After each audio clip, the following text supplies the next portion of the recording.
پسر قدری پدر را دان، مبادا بی پدر گردی. پشیمان می شوی آخر، مبادا بی خبر گردی. اگر تهدید بنماید خطر بر جسم و جان تو، پدر جای سپر باشد وگرنه بی سپر گردی.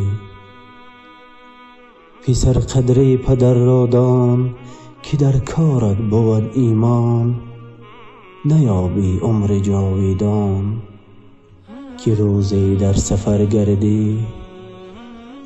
پدر دید زحمت و محنت، کلان گشتی بگو رحمت. نباشی هیچ در راحت، چو بدخواهی پدر گردی.